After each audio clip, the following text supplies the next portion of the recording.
Let's move on now. Ukraine's Deputy Foreign Minister Emin Zafarova was in India this week, the first visit by the Ukrainian side since the start of the war. In the meantime, the Russian Foreign Minister Sergei Lavrov has visited India twice, in April last year and in March this year for the G20 Foreign Ministers meeting. Ukraine has openly expressed its displeasure in the past over India's position on the Ukraine war. So what has changed now? Why is Ukraine looking towards India? Here's what was the purpose of the visit, at least from what we know and what was said by the Deputy Foreign Minister. First of all, what she wanted was India to consider the G20 participation of Ukraine. They want their officials to participate in various meetings, and that's not all. The other reason for the visit was also to hand over a letter to Meenakshi Lekhi, which was actually addressed for the Prime Minister and from President Zelensky. The letter, the contents of which have not been revealed. However, we do know that a request has been made for President Zelensky to be able to address the G20 summit, and that's certainly going to be something that's tricky for India. Meanwhile, they also want a symbolic visit of the Prime Minister and the NSA, Ajit Doval. In fact, it was pretty much announced by the Deputy Foreign Minister, Emin Zafarova, that Ajit Doval will be traveling to Ukraine. And they are also looking at more humanitarian aid, including medicines and medical supplies from India. Now, interestingly, Emin Zafarova drew parallels between Ukraine's invasion by neighbor Russia to India's difficult neighborhood with Pakistan on the one side and China on the other. She said the annexation of Crimea was a lesson for India to recognize the dangers of not stopping impunity at the right time. She met senior Ministry of External Affairs officials, the Deputy NSA Vikram Misri, and also Meenakshi Lekhi, the Minister of State in the Ministry of External Affairs, to whom she handed over a letter from President Zelensky to Prime Minister Modi.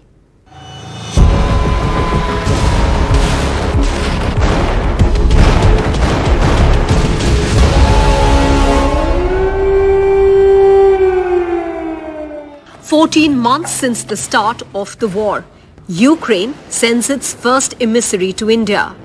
Deputy Foreign Minister Emin Zafarova was in India for 2 days this week. She came to New Delhi with a clear agenda to ask for Ukraine's participation in the G20 summit under India's presidency.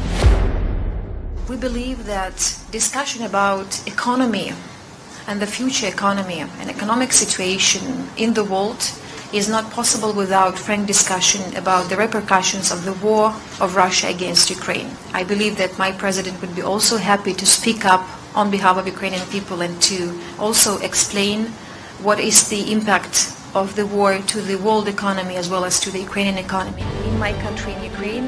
The minister also handed over a letter from President Zelensky to Prime Minister Modi.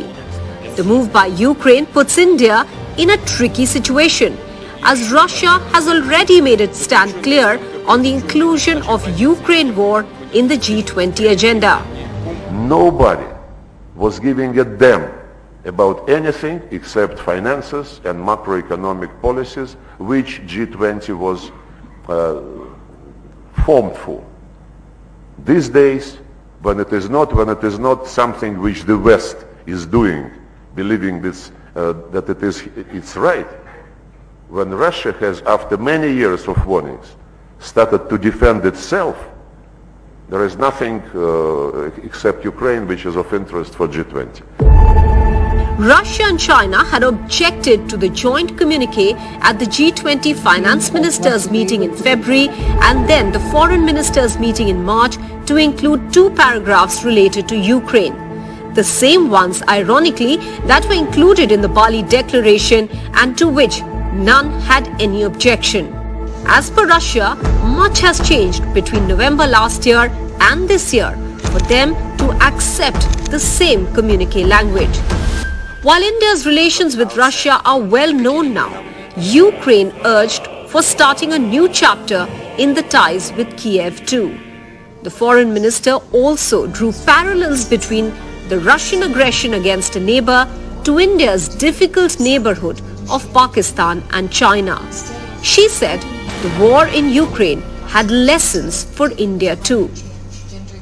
now I think that Ukrainian people have no fear anymore. So we understand that this war is an existential war, and the war with neo-colonial ambition of our neighboring leader who questions the very existence of Ukraine. And I think that Indian people can really feel this because you also had this kind of pages in your history. The second part of my speech is justice is important. Because, as I said, Crimean lesson teaches us one thing, that whenever aggression is not brought to accountability, it has a repetition, it becomes bigger. Ukraine has also sought more humanitarian aid from India. More importantly, medicines and medical supplies.